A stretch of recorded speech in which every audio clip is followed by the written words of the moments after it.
Hi, I'm Michael Tolosa. Welcome to the Layman podcast. I'm your host, and this week I'm joined by Mike Duran. Is that correct? Is that the Yes. right pronunciation? Duran? Yes, sir. Okay. Well, we got Mike Duran. He's like a 1 in a million for me. Like I really interested in the horror genre and Christianity, and I saw you, Mike. You're a horror writer, or at least a thriller or whatever. We'll get into the whole like nomenclature of that genre, but yeah, you've been writing horror for a while now, and I discovered your book, Christian Horror, which is a nonfiction book about the topic of Christian horror, and that's really what I'd love to talk about today. Welcome to the podcast. Hey, thank you for having me, Michael. I got two like general questions for you. How did you become a Christian, and how did you become a writer? Oh, wow. Big questions. How did I become a Christian? I was raised in a Catholic home. Okay, so I have, that whole religious background, attended Catholic school till about high school. And once I reached high school, I just totally, everything just kind of scattered and fell apart. I was lost. I began doing all kinds of spiritual searches. I began taking drugs, hallucinogenics, experimenting with a lot of weird religions, Eastern religions, occultism, and really kind of spiraled into a very disturbing, world. But I remained a spiritual seeker and stuff. So I was always open to reading new things and researching new things. And so as it happened, a friend of mine ended up becoming a Christian, and he started sharing with me quite a bit about occultism in secular rock music. Now, at the time, I was really involved in rock music, attended a lot of rock concerts, had a lot of albums, and was kind of beginning to use rock music in kind of religious overtones. Mm-hmm. So I was ingesting hallucinogenics, peyote, LSD, psilocybin, magic mushrooms. I was ingesting those things, listening to rock music, and using that as almost a religious kind of experience. And it got really deep, dude. It was bad. And but I continued to be incredibly empty spiritually. So when my friend began sharing Jesus with me, well, I had the foundational, I had the foundational archetypes already embedded because I'd been in Catholic school and stuff. So I kind of, I knew who Christ was. I knew what the events surrounding his life, death, resurrection were. I had all this religious, this religious knowledge, but I had no experience. And anyway, so when my friend began telling me about, Christianity, I began to research it more. And for whatever reason, at this point, I was about 20, 21, 22. But Is this in the 70s? I became a Christian in 1980. So this was late 70s that I really started to, things started to fall apart for me. And that's when I kind of hooked up and started, reading more about this. And it was a pretty radical conversion. I mean, my life I just did a 180, man, and stopped taking the drugs, stopped smoking pot. I end up, doing one of those typical Jesus people type of things where I just threw away all my, had a mass burning, burn all my albums and tore up all my paraphernalia and just did a U-turn spiritually. And so it was a very drastic thing. And a lot of the things that went on during that time have just continued as far as my background in the occult and all that darkness. I mean, in a certain way, that still feeds and informs my writing now and my experience and the research that I did. When I was learning about the resurrection of Christ and the historical evidences for the scripture and the evidences for the real-time resurrection of Jesus Christ, it really just, flipped things for me. For some reason, that stuff just really connected at the time with me. And whereas when I was a kid in Catholic school, it didn't. But for some reason, I think it was all of the angst and the torture of the existential torture of knowing that there was truth or life out there and not having a connection to it was really what fueled my research, passionate research into Christianity. So it was kind of, like I said, a very, very troubling but important time in my life. Yeah, you mentioned like the evidence of the resurrection, that sort of thing. It reminds me of some books. Were there particular books that were influential during that time for you? Well, early on, and it might sound funny because I went back and read this book long after I was saved, but Josh McDowell's Satan is Alive and Well on Planet Earth just hammered me. Now, it was interesting because, again, when reading it afterwards, I don't think the book's particularly well written or compelling, but for some reason during that time, because I was in the teeth of the devil at the time, that book, Satan is Alive and Well on Planet Earth, just tore me. It just tore me up, dude. It just tore me up because I realized that, because I'm an artistic person, and I was using a lot of my art for occult and devilish and satanic things. And I remember at the time, because again, I said I was real involved in rock music.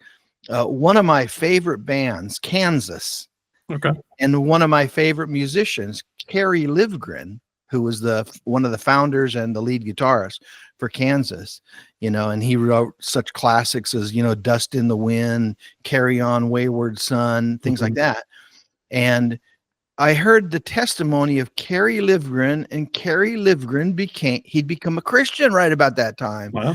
And that just hammered me. And one of the things I remember in the interview, Michael, that I heard Kerry Livgren give, he said, I did not like the idea of being a tool for the devil.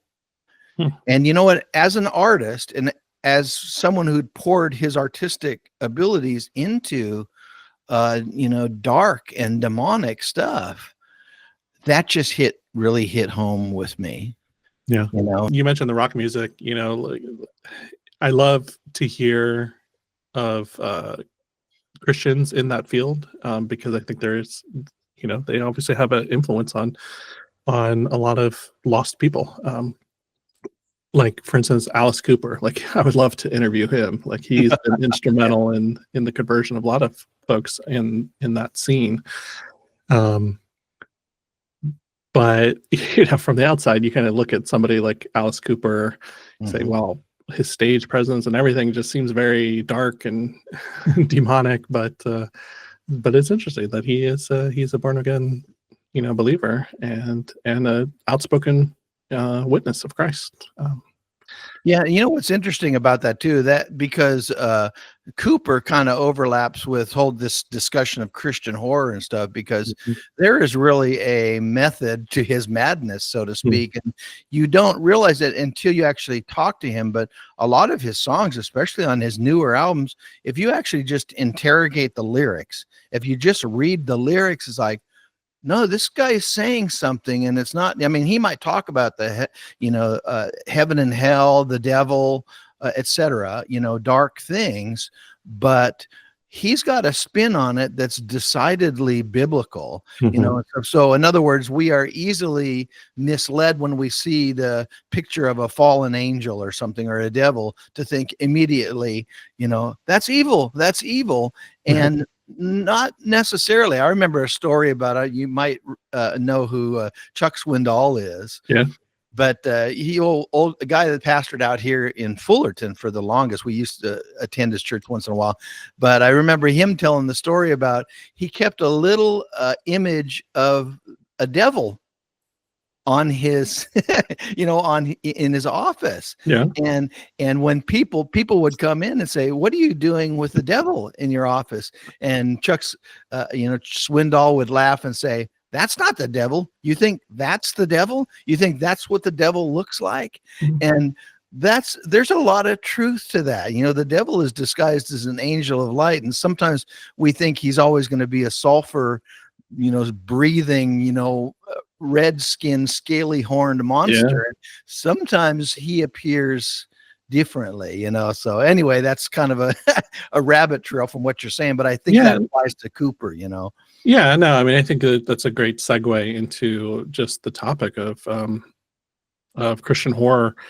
It's funny you mentioned Chuck Swindoll, but I know in your book you lay out some of the arguments against Christian horror, like that have been traditionally in Christendom, and you have this list by I think it was Pat Robertson, just like 7 reasons why you should not, consume horror or watch horror movies. And I won't go into all of them, but it's the basic things you would expect, like horror glorify Satan, watching horror movies gives Satan a foothold, et cetera, et cetera. If you want to read the full list, by Mike's book, Christian Horror, 2nd edition. But yeah, I mean, like,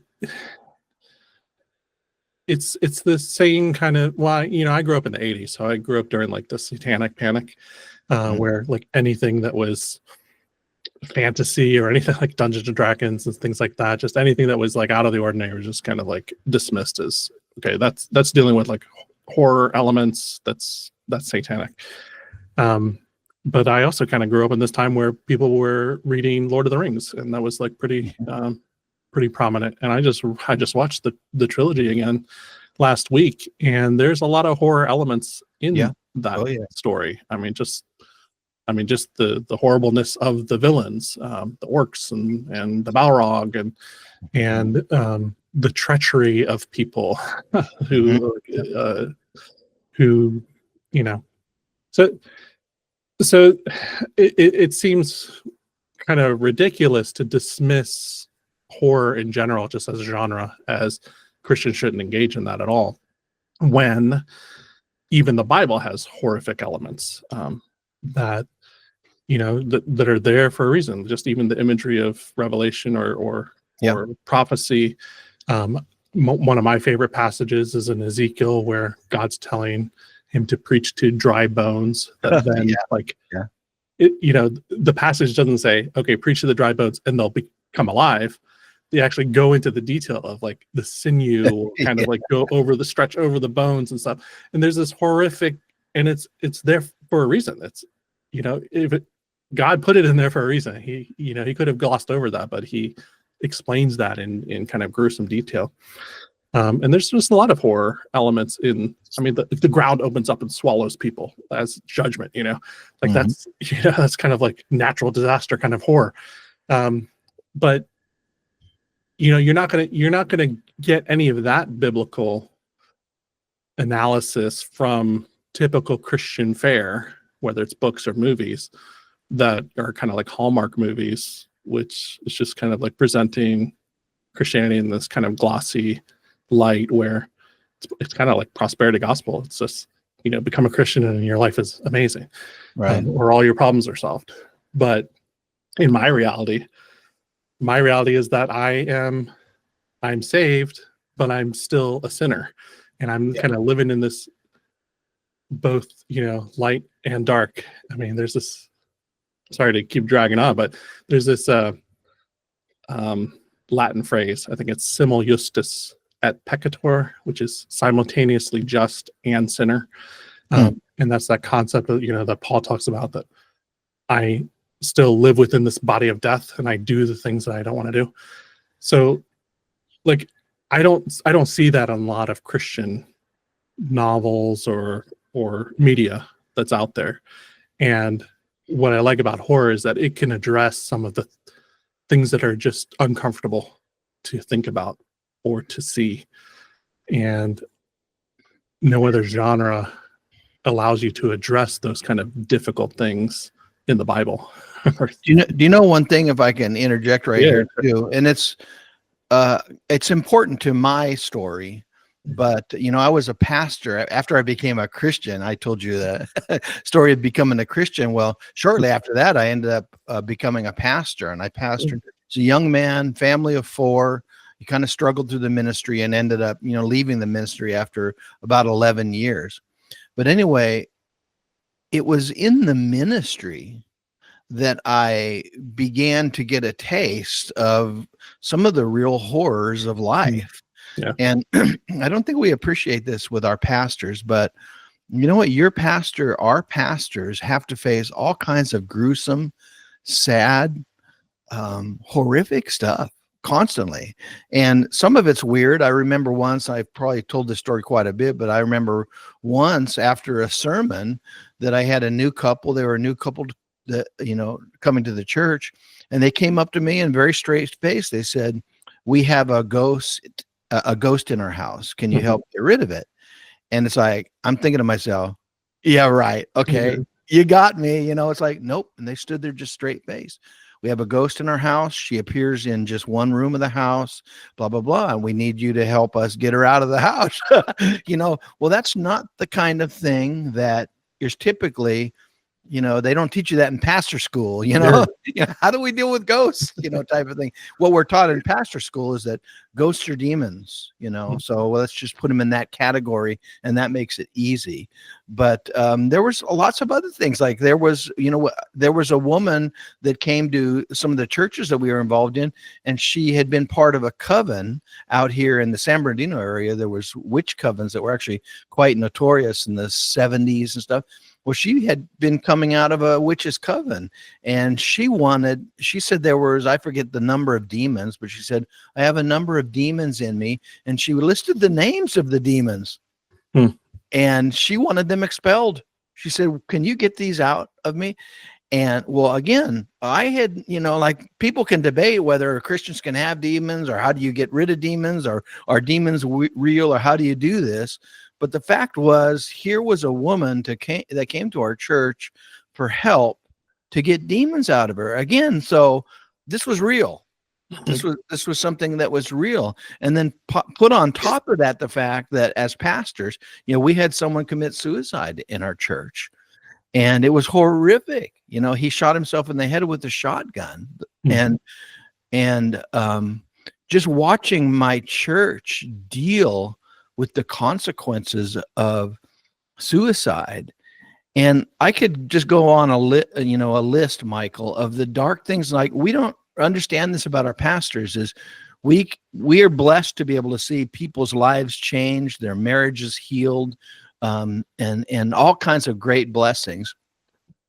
But there's a dark side to the pastorate, and it's having to deal with people that are broken, people that are demonized, people that are caught up in the occult, and that's a very real part of the ministry. And actually, that's one of those things that, when I began to write and gravitated towards horror, it was my experience in the ministry. So your truth from. Yeah. It was my experience in the ministry that kind of informed a lot of my writing, Yeah, I mean, it's funny that you mentioned the ghost thing, because when I lived in West Virginia for a little bit, one of the churches met in a theater, and they literally told me that there's a ghost in the upstairs attic thing, and then don't go in there. And I'm just like, wait a minute, a church has a ghost? Like, obviously, maybe that's not something you want to advertise, that your church has a demon or something. But anyway, it's so foreign to me, and my gut instinct is to not believe it at all.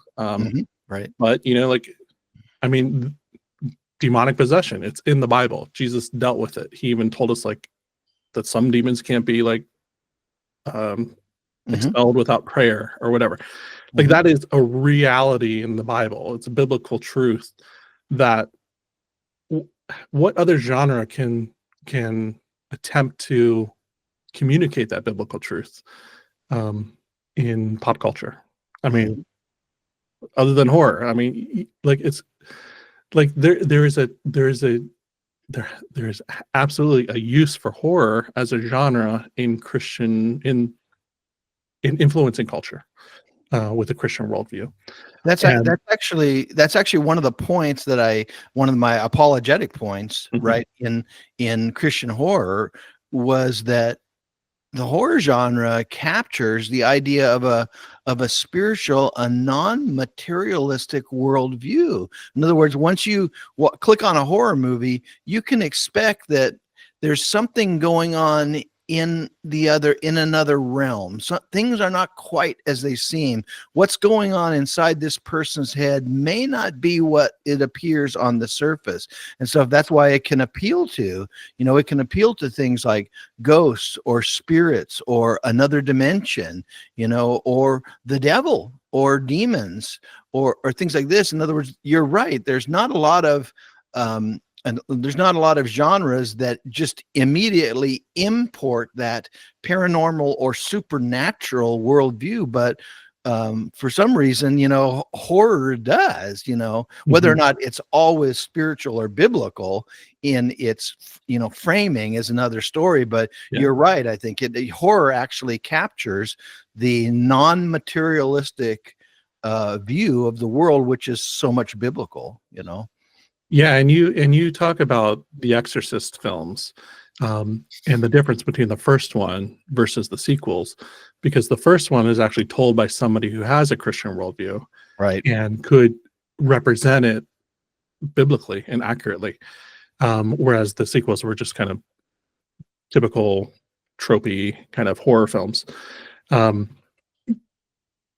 I like this idea because, and I also like the fact that, we're such a materialistic culture, that anything supernatural is deemed like kind of hokey.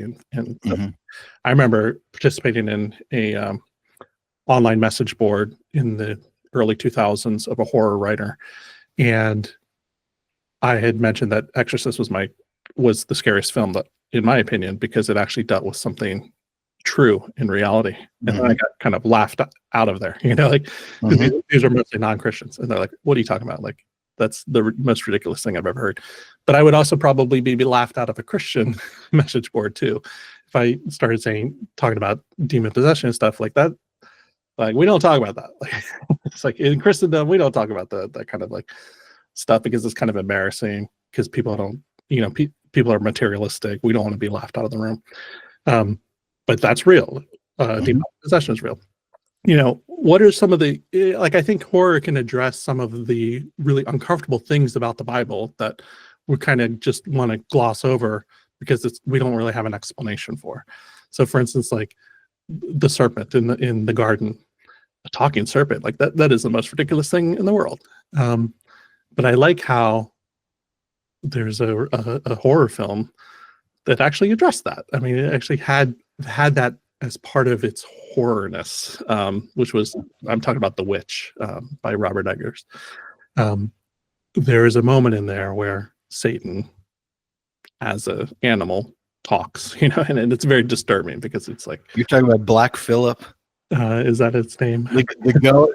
That is one of the most eerie, I know, iterations of Satan speaking in film. Eggers is such an interesting story, because I just recently went to see Nosferatu, which was obviously much anticipated, and I love Eggers' directorial style is just so aesthetically, he's just such an auteur with all that stuff. But his Nosferatu was both enjoyable but incredibly disappointing, because one of the cool things about what Eggers did with Nosferatu was that he framed the vampire as a spiritual evil that can only be conquered through spiritual goodness. But so there was a lot of religious iconography and religious references and things along that line. But it's like Eggers toes right up to the line, but he, being that I don't gather that he's a Christian or is seeking to use Christianity as the means that we conquer darkness. Mhm. And so what's disappointing is that he kind of gets right up to this line of let's defeat darkness, but there's no real bite, no pun intended, Uh-huh. to what he's offering. You know what I'm saying and stuff. So, Mhm. and there's a lot of films I think that are like that too, where it's more like, well, we're going to conquer the demon just through good works or just through some ritualist, some ritual type of thing. That was Mhm. actually one of the things I liked about, do you remember Scott Derrickson's The Exorcism of Emily Rose, which Okay. is based on a true story. And that film was pretty excruciating, but clearly it was the minister in the Christian faith that was, and the same is true of The Exorcist, that was grappling against the devil. It wasn't just a rote ritual or some kind of moralizing which a lot of, exorcism films do. You have to be a good person to be able to, get the demon out of there type of thing, or you have to Mhm. perform the ritual this way, do this, then do that. If the ritual is not performed properly, the Yeah. demon's not going to come out. And that's not entirely a biblical, Yeah. reference there. I think Scott Derrickson did. He did Deliver Us from Evil, and that was kind of the takeaway I got from that film, was that it's like this kind of formula that you have to do to expel the demon or whatever. I don't know. For some reason I got like this wasn't really a good, accurate Christian worldview of how to conquer demonic possession. But I haven't seen Exorcism Emily Rose, so It's worth seeing. I've been a little bit disappointed with Derrickson because he's kind of becoming a little bit more woke in a sense, politically and ideologically. But that early film, really, Exorcism of Emily Rose, is one, in my opinion, is one of the better Christian horror films, really worth watching, especially the angst, of the pastor who's trying to grapple with, materialism and, true religion, and her possession, it's just, was really fascinating. Yeah, I do want to get back to Robert Eggers, but first, what you said about how the evil is conquered and how it's resolved. There's a big difference between a Christian worldview and a non-Christian worldview. There's a movie that really disturbed me. I could not get it out of my head. A recent movie called It Follows. Oh yeah. Mm-hmm. Have you seen that? So the concept there is that it's like a metaphor. So you engage in sin. In this case, it's like premarital sex, and then this kind of dread or evil starts following you, and you can't escape it. Like it's going to get you at some point. And that kind of dread where it's like there's nothing you can do. It's just you can't stop it. It's just going to keep coming. You can delay it, but it's just going to keep coming for you. And the way they resolved it, the movie, it's ambiguous. You don't know if they actually solved it or not. Mm-hmm. But I keep thinking that if a Christian had made that film, you could easily make that into like a Christian metaphor for sin. You've sinned, and then death is coming for you. But we would totally resolve it differently. Like we would have maybe something where there's some sort of sacrifice from somebody who's not guilty, who saves the person. I mean, like there's a way that you could make that into a more a Christian worldview movie. But I thought it was a great metaphor for sin and the consequences of sin. But it just didn't resolve the way I would.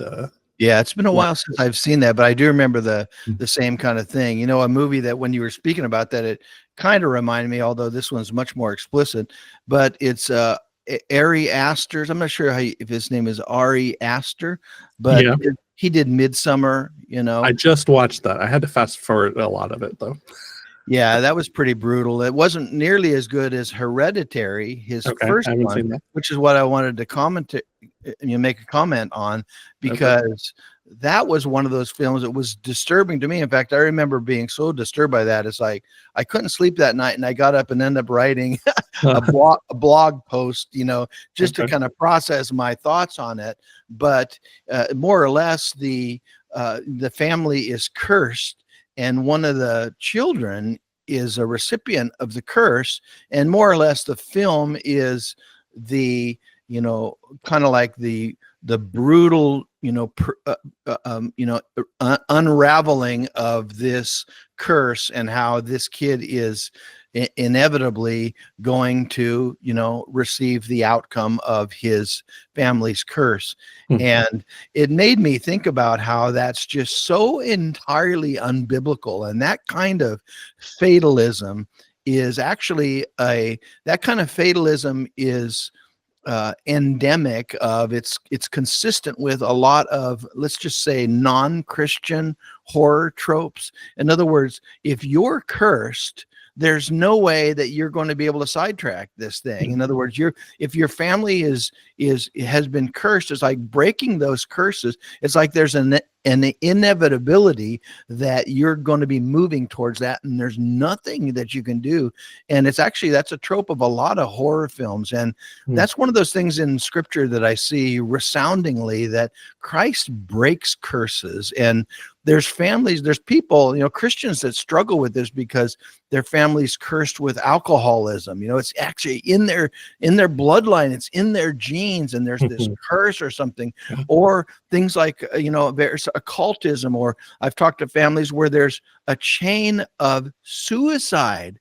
You know, the great grandmother committed suicide, the grandfather committed suicide, and there's like an inevitability that is birthed in the thinking of some of the relatives and stuff, and the children. And those are the kind of things where, as a Christian, you know, we need to pronounce that it's not inevitable that you're going to kill yourself. Christ could give you hope and break that genealogical chain in your life. And that's one of those things I struggle with. Like, I remember, like I said, with Hereditary, you know, Hereditary, as I watch that thing, and man, this is a good film, and it's so entirely just void of hope. It's so utterly hopeless. And that's one of the reasons why, Michael, when I list characteristics of Christian horror, I think hope needs to be one of the key elements. When a Christian writes horror, there's got to be hope, at least accessible. Yeah. At least accessible. I mean, when Jesus told the story of the rich man and Lazarus, that's a pretty despairing story that ends on a bad note. But there is hope. There's hope to the fact that God can still save the rich man's brothers if they repent and turn to him. Do you remember that story? It's like, yeah. In other words, even a story that ends sadly, I think as a Christian, there's got to be the possibility of hope. Now, whether or not people embrace it, whether or not characters, go to it and embrace it is another story. But as Christian, and this is where I have a lot that I write about, H.P. Lovecraft and Cthulhu, and that whole the Lovecraftian universe is one of deep despair. It's a purely materialistic worldview where there is no hope. Human beings are just mites. We're just organic mites, on the universe that are just ready to be absorbed into a cold, harsh universe. And Lovecraft was a master at that. But that view of the universe is so absolutely contrary to a biblical worldview, and the Christian horror writer should be capturing that, in their story. Yeah. I mean, I was trying to think of, like, just off the top of my head, like, what are some of the differences of Christian horror versus secular horror? And I was thinking, like one of the things I like about Robert Eggers' portrayal of Nosferatu is that he didn't make the villain sympathetic at all. Like, and I think that's like the trend. Like, we always try to make, or Hollywood makes sympathetic villains. I mean, look at Wicked, look at Malevolent or whatever. We try to make the villain more sympathetic and relatable. But I think in Christianity, like, I think it's important to show evil as unambiguous, like it is, like this is evil. At the same time, I don't think that the hero has to be perfect. Like I do like, it's trendy, but I do like the anti-hero in the sense that there's a hero with heroic qualities, but also struggles with the sin nature, and dealing with old habits or whatever. So I do kind of like that anti-hero thing. But also, there's one quote from Nosferatu which I really loved. He says, the girl Mina, I don't know if that's her name in the film, but it is in Dracula. She's saying, "Does evil come from within us or from beyond?" And I think that's a great theme or a topic there, because that's very theological. For our answer, it would be both. It comes from internal and external. We're fighting on three fronts: the world, the flesh, and the devil. So I think that's a great thing to even think about and to mention in a film. And there's a lot of other things I like about Eggers, like The Witch. Like, first of all, I don't recommend any of Robert Eggers' films for anybody to watch them. You have to give a caveat, Yeah. warning. Like, if you're going to watch Nosferatu, be warned. Yes. And The Witch, I mean, there's such disturbing scenes in there that I cannot recommend it. However, it is the only film I've ever seen depict a biblical concept of church discipline. So this family is literally excommunicated from their church, and they are, quote unquote, given up to Satan, which is a biblical thing, like with church discipline. Now the hope is that they would repent and come back in and be reconciled.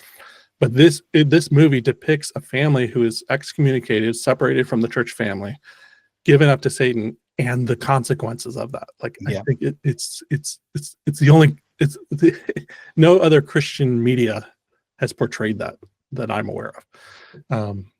And yeah, like I said, they depict an animal talking, which is really disturbing. So. That was actually one of Nosferatu. That was one of the things that I really loved about that film, is that, the trend is to make, vampires, kind of stylish and debonair, and it's like, or they're seductor, they're like a seductor type of thing.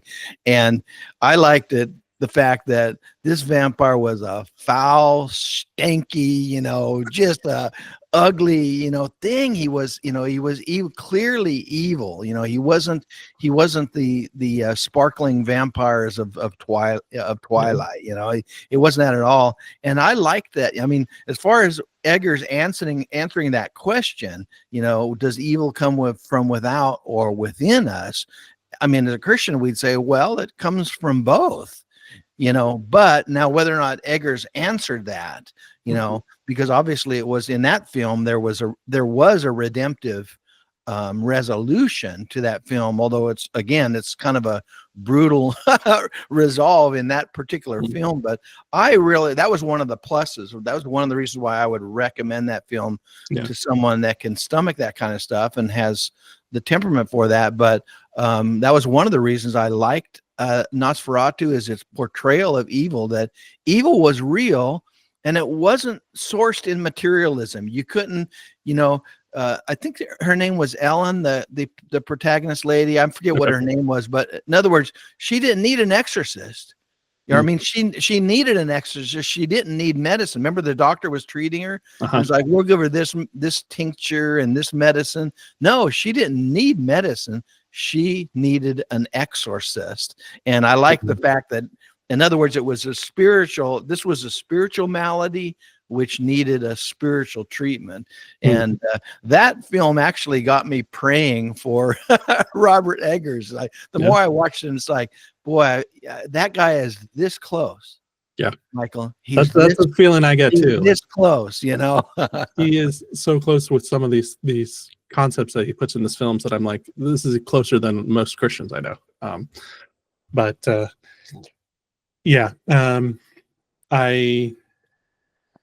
I don't like all of his films. I mean, The Lighthouse was nothing redeemable about that I can think of. It looked great though. Yeah. The Northman I actually watched, and again, that was one where what I like about him is that he will force you to look at evil, and like he's not going to shy away. Like even the cinematography, he forces you to look at it, and it's very uncomfortable to look at this evil, and then he'll pan away or whatever. But even in Northman, like it was all this pagan stuff, and he just forced you to look. This is what the culture was. This is what they believed, and you just had to sit there and watch it. But I digress. So we're kind of running out of time, and this topic I could just talk for days.